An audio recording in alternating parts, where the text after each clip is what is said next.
Hello everyone, my name is Khushi Rastogi. Welcome to our YouTube channel DN Academy.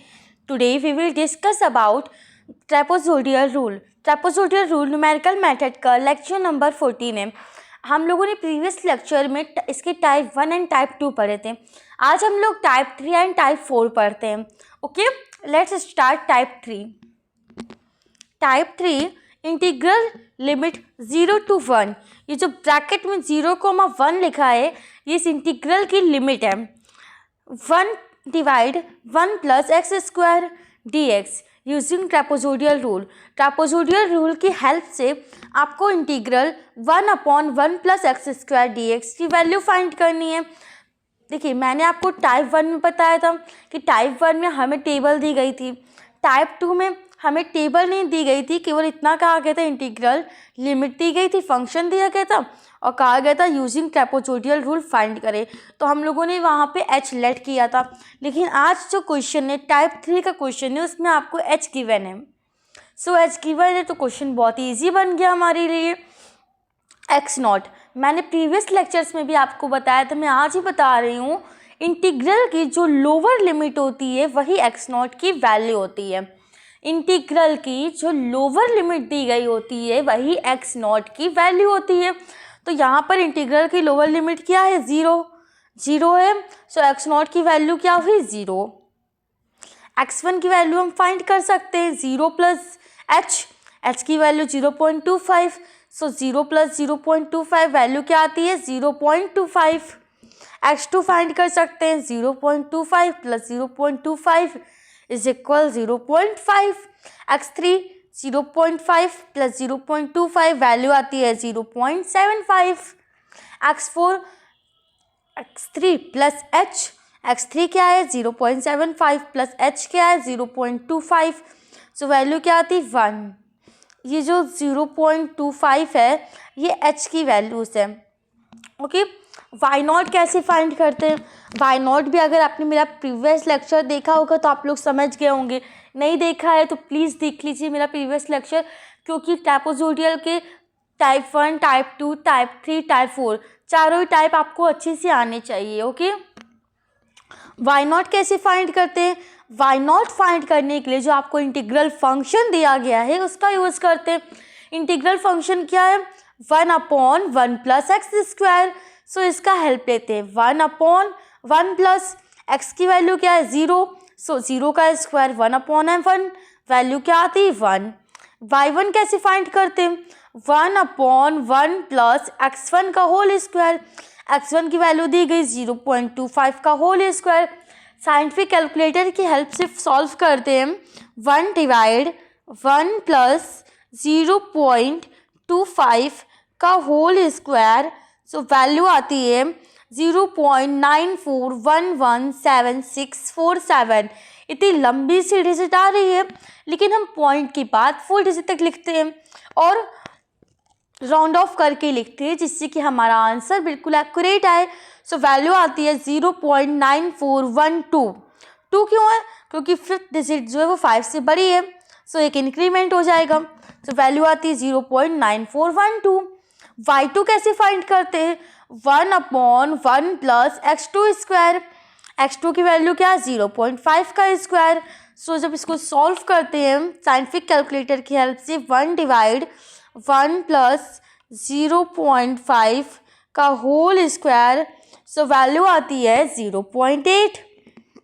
y3 कैसे find करते हैं? y3 is equal 1/1 plus x3 का whole square. x3 की value क्या है? 0.75. सो हमने put कर दी 0.75. कैलकुलेट करते साइंटिफिक कैलकुलेटर की हेल्प से 1 डिवाइड 1 प्लस 0.75 का होल स्क्वायर. देन वैल्यू आती है 0.64. y4 की वैल्यू निकालते हैं तो y4 is equal 1/1 plus x4 की होल स्क्वायर. तो x4 की वैल्यू 1 है तो 1/1 प्लस स्क्वायर. सो 1/2 की वैल्यू क्या है? 0.5.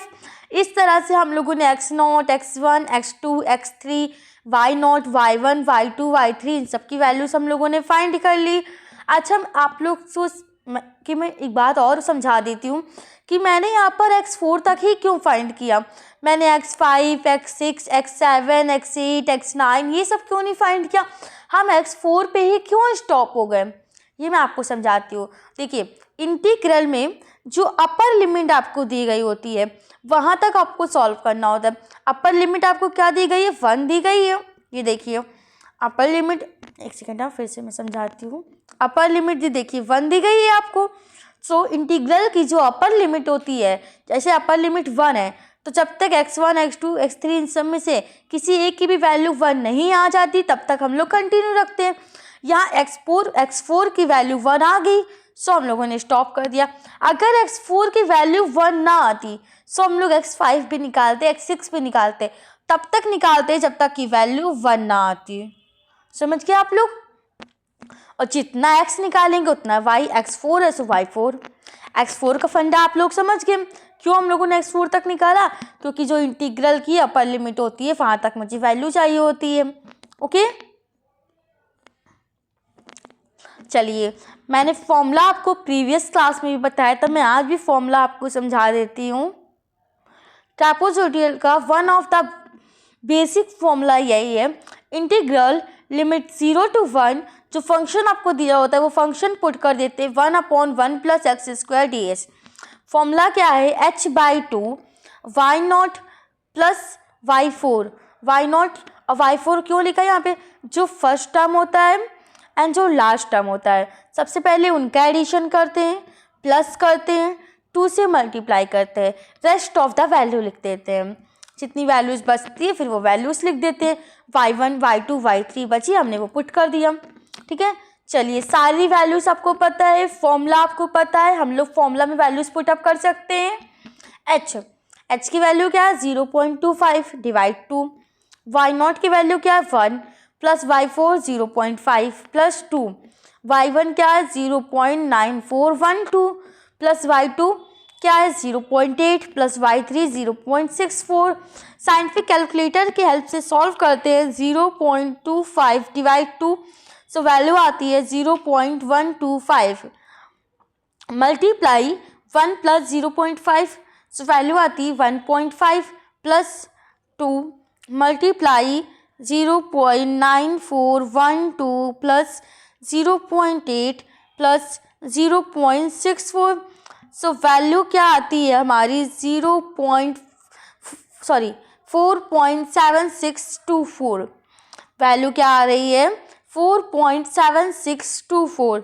अब इस सबको भी हम लोगों को कैलकुलेटर की हेल्प से सॉल्व करना होगा। मैं आपको पहले भी समझा चुकी हूँ कि एग्ज़ाम में आपको साइंटिफिक कैलकुलेटर ले जाना मस्ट है, मतलब आपको ये कैलकुलेटर तो लेके जाना ही होगा एग्ज़ाम में। ओके, इतना हमारा सॉल्व हो गया। अब इसके आगे का सॉल्व करते हैं। सॉल्व करते हैं 0.125 मल्टीप्लाई 1.5 प्लस 4.7624 सो वैल्यू आती है 0.7828। वैल्यू क्या आती है, 0.7828, यानी कि इंटीग्रल 1/1 प्लस x² की वैल्यू आती है 0.7828। सुपर डुपर इजी क्वेश्चन था ये। ट्रापेजोइडल रूल तो मुझे तो सबसे अच्छा लगता है क्योंकि इसमें एक ही फॉर्मूला का यूज़ होना है, क्वेश्चंस भी बहुत ईजी हैं, इजली सॉल्व हो जाते हैं। आई होप आप लोगों को भी समझ में आ रहा होगा। ये जो ये लिमिट्स दी गई है आपको 0,1 मैंने यहाँ पे इस फॉर्म में लिखा है क्योंकि अगर एग्ज़ाम में इस फॉर्म में आते तो आप लोग कंफ्यूज ना हो जाए कि ये क्या लिखा है, इसलिए आपको ये तो पता है अगर ये यहाँ पर कुछ लिखा है यहाँ पर कुछ लिखा है तो आपको पता है ये लिमिट है, लेकिन अगर इस फॉर्म में आ गए तो आपको पता होना चाहिए ना कि लिमिट है, इसलिए मैंने आपको इस फॉर्म में लिख के दिया कि आप लोगों को ईजिली समझ में आ जाए। 0,1 1/1 प्लस x² dx, इसका आपको ट्रापेजोइडल रूल की हेल्प से वैल्यू निकालनी थी। आपको h दिया गया था, मैंने पहले ही बताया था इंटीग्रल की जो लोअर लिमिट होती है वही x0 की वैल्यू होती है। x0 की वैल्यू पता है, सो हमने x1, x2, x3, x4 की वैल्यूज़ निकाल ली। हमने x4 तक ही क्यों निकाला, क्योंकि इंटीग्रल की जो अपर लिमिट होती है मुझे वो फाइंड करनी होती है, मतलब मुझे वहाँ तक वैल्यू चाहिए होती है। x4 में वैल्यू आ गई, हमने स्टॉप कर दिया। फॉर्मूला हमें पता था, फॉर्मूला में हम लोगों ने सारी वैल्यूज़ पुट कर दी, हमारा आंसर आ गया। ओके, कितना इजी क्वेश्चन था। चलिए अब हम लोग टाइप 4 में आते हैं इसके।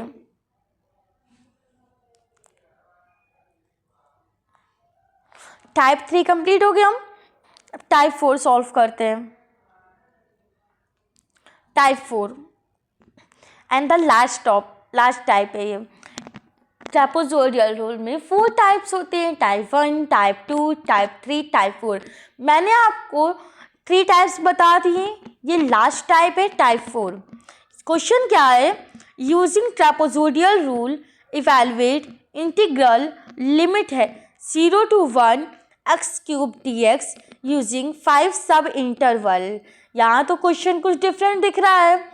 जो प्रीवियस क्वेश्चंस पढ़े थे आपने उनकी लैंग्वेज अलग थी, उसमें केवल इतने ही क्वेश्चंस थे, न तो एच की वैल्यूज़ थी। लेकिन यहाँ पर क्या कह दिया, 5 सब इंटरवल्स है। ये 5 सब इंटरवल क्या है मैं समझाती हूँ। ये जो 5 है ये n की वैल्यू होती है। n की वैल्यू, एक सेकेंड ना, n की वैल्यू होती है। इस n की वैल्यू की हेल्प से हम लोग h फाइंड करते हैं, क्योंकि h आपको नहीं दिया गया है। देखिए मैंने आपको एक टाइप बताया था जिसमें h नहीं दिया था, तो वहाँ पे हम लोगों ने h लेट कर लिया था। आप लोग कहेंगे मैम जैसे हमने वहाँ पे टाइप 2 में h लेट किया था, हम लोग यहाँ भी तो h लेट कर सकते हैं, लेकिन हमें यहाँ पर h लेट करने की नीड ही क्यों है। यहाँ पर तो हमें 5 सब इंटरवल दिए हैं ना। जब हमें सब इंटरवल दिए होते हैं तो हमें h लेट करने की नीड नहीं होती है। सब इंटरवल की हेल्प से हम लोगों को h फाइंड करना होता है। कैसे फाइंड करना होता है, फॉर्मूला होता है h का b minus A upon A N. b minus A upon N, b क्या होता है, b इंटीग्रल की अपर लिमिट होती है। अपर लिमिट क्या है 1, और a क्या होता है, इंटीग्रल की लोअर लिमिट होती है। लोअर लिमिट क्या है 0। सो a की वैल्यू 0 एंड b की वैल्यू 1 आ गई। h हमें फाइंड करना है, फॉर्मूला में पता है b माइनस ए अपॉन एन, हमने पुट कर दिया 1 माइनस 0 डिवाइड 5। सो वैल्यू क्या आती है h की 0.2। ये हमारी h की वैल्यू आ गई, h की वैल्यू आ गई 0.2। सो इससे हम लोग x0 x1 ये सब निकाल सकते हैं। ठीक है, मैंने पहले भी बताया x0 क्या होता है, x0 इंटीग्रल की सबसे लोअर लिमिट होती है। इंटीग्रल की लोअर लिमिट क्या दी गई 0। सो x0 क्या होगा 0। x1 फाइंड कर सकते हैं 0 प्लस h की वैल्यू क्या है 0.2। सो x1 0.2, x2 0.2 प्लस 0.2 वैल्यू क्या आती है 0.4, x3 0.4 plus 0.2 0.6, x4 0.6 plus 0.2 so value आती है 0.8, x5 क्या होता है 0.8 प्लस 0.8 वैल्यू आती है 1। अभी मैंने आपको समझाया था कि हम लोग क्यों ये कंटिन्यू नहीं करते, वाला फंडा आपको समझाया था मैंने आपको, क्या था ये फंडा, मैं आपको फिर से समझाती हूँ। यहाँ हम x5 पे क्यों स्टॉप हो गए, हम x4 पे भी स्टॉप हो सकते थे, या हम x6 x7 भी निकाल सकते थे। नहीं बच्चों, हम लोग ऐसा नहीं कर सकते। क्यों नहीं कर सकते, क्योंकि इंटीग्रल की जो अपर लिमिट होती है या वहाँ तक की मुझे वैल्यू लानी होती है। अपर लिमिट क्या दी गई आपको, इंटीग्रल की अपर लिमिट आपको 1 दी गई है इंटीग्रल की। ये देखिए अपर लिमिट आपको 1 दी गई। सो जब यहाँ पर x5 की वैल्यू 1 आ गई है, सो मुझे x6 निकालने की नीड नहीं है। और x4 पे हम लोग क्यों नहीं स्टॉप हुए, क्योंकि 0.8 है और मुझे क्या चाहिए था 1। जैसे 1 आ गया हमने स्टॉप कर दिया। अगर यहाँ पर इंटीग्रल की अपर लिमिट 10 होती, सो हम लोग जब तक यहाँ पर 10 नहीं आ जाता तब तक हम लोग कंटिन्यू रखते। समझे आप लोग, ये पूरी वैल्यूज निकल आई। हम लोग y0 की वैल्यू निकाल सकते हैं इंटीग्रल फंक्शन की हेल्प से। फंक्शन क्या है x क्यूब, सो 0 का क्यूब वैल्यू आती है 0, और फिर यहाँ पर क्या हो जाएगा x1 का होल क्यूब, x1 की वैल्यू 0.2, सो 0.2 का होल क्यूब 0.008। y2 कैसे फाइंड करते हैं, x2 की होल क्यूब, x2 की वैल्यू 0.4 है, सो 0.4 का होल क्यूब वैल्यू आती है 0.064। y3 कैसे फाइंड करते हैं, y3 फाइंड करने के लिए x3 का होल क्यूब करते हैं। x3 0.6 है, 0.6 का होल क्यूब क्या होता है 0.216। y3 हो गया, ये y4 है, एक सेकेंड, ये 3 नहीं होगा, यहाँ पर 4 होगा। ओके, y4 कैसे फाइंड करते हैं? y4 फाइंड करने के लिए x4 की होल क्यूब, तो x4 की वैल्यू 0.8 है, 0.8 का होल क्यूब वैल्यू आती है 0.512। y5 फाइंड करने के लिए x5 का होल क्यूब, x5 की वैल्यू 1 है, 1 का होल क्यूब 1 आएगा। इस तरह से हमारी x1, x2, x3, x4, x5, y0, y1, y2, y3 इन सब की वैल्यूज हमें पता चल गई। फॉर्मूला तो हमें पहले से ही पता है, ये है इस क्वेश्चन का formula, 0,1 function x cube is equal h/2। जो फर्स्ट आपका नंबर होता है y0 एंड जो लास्ट डिजिट होती है y5 वो हमने लिख दिया +2। फिर रेस्ट ऑफ द नंबर्स लिखती हैं y1, y2, y3, y4। सारी वैल्यूज़ पता है, पुट कर सकते हैं, पुट करते हैं। h क्या है? 0.2 डिवाइड 2, y0 की वैल्यू हमने रख दी, y0 की वैल्यू क्या है 0, प्लस y5 की वैल्यू क्या है 1 plus 2 multiply y1 0.008, y2 0.064, y3 0.216 and y4 क्या है 0.512। सारी वैल्यूज़ पता है, चलिए सॉल्व करते हैं। 0.2 डिवाइड 2 करते हैं तो वैल्यू आती है 0.1, फिर मल्टीप्लाई 0 + 1 1, कैलकुलेट करते हैं 2 multiply 0.008 plus 0.064 plus 0.216 plus 0.512 value आती है 1.6। 1.6 आ गया। हम कैलकुलेट करते हैं 0.1 मल्टीप्लाई 1 प्लस 1.6 वैल्यू आती है 0.26। हमारी integral limit 0 to 1 x cube की वैल्यू आती है 0.26। इस तरह से हम लोग ट्रापेजोइडल का क्वेश्चन सॉल्व करते हैं, type 1, type 2, type 3, type 4। I hope आपको टाइप 4 भी इजीली समझ में आ गया होगा। टाइप 4 बहुत ईजी था, सुपर डुपर ईजी है। टाइप 4 में जब आपको सब इंटरवल दिया होता है तो एच का फॉर्मूला होता है b - a/a n, ये एच का फॉर्मूला होता है। बी क्या होती है? बी इंटीग्रल की अपर लिमिट होती है एंड एच जो होती है इंटीग्रल की लोअर लिमिट होती है। एन आपको पता है 5, आपने एच की वैल्यू निकाल ली, एच की वैल्यू निकाल ली तो आपको सारी जितनी भी बची वैल्यूज होती है वो निकालना आपको आता है। x0, x1, x2 इन सब की वैल्यूज हम निकाल सकते हैं। y0, y1 इन सब की वैल्यूज कैसे निकालते हैं? इन सब की वैल्यूज इंटीग्रल फंक्शन की हेल्प से निकालते हैं। सारी वैल्यूज़ पता चल गई, फॉर्मूला आपको पता है, फॉर्मूला की हेल्प से हम लोगों ने सारी वैल्यूज़ पुट की तो आंसर क्या आता है 0.26। 0.26 हमारे इस क्वेश्चन का आंसर हो गया। सो इस तरह से हम लोग सॉल्व करते हैं। आई होप आपको ये लेक्चर समझ में आया होगा। प्लीज़ आप लोग लाइक एंड सब्सक्राइब कीजिए और अपने फ्रेंड्स को भी शेयर कर दीजिए जिससे उनको भी पढ़ने में इजी हो जाए। ओके, और मेरा एक टेलीग्राम चैनल भी है DN Academy में, वहाँ पर आपको न्यूमेरिकल मेथड्स के सारे नोट्स मिल जाएंगे, जिससे एग्ज़ाम में टाइम में आप नोट्स भी देख लोगे या एक दो क्वेश्चन अपने मन से सॉल्व भी कर लोगे तो ईजिली हो जाएगा। इसीलिए प्लीज़ आप लोग मेरे DN Academy चैनल में ज्वाइन हो जाइए, उसकी लिंक मैंने आपको डिस्क्रिप्शन बॉक्स में दी हुई है। Okay, thank you so much. Radhe Radhe.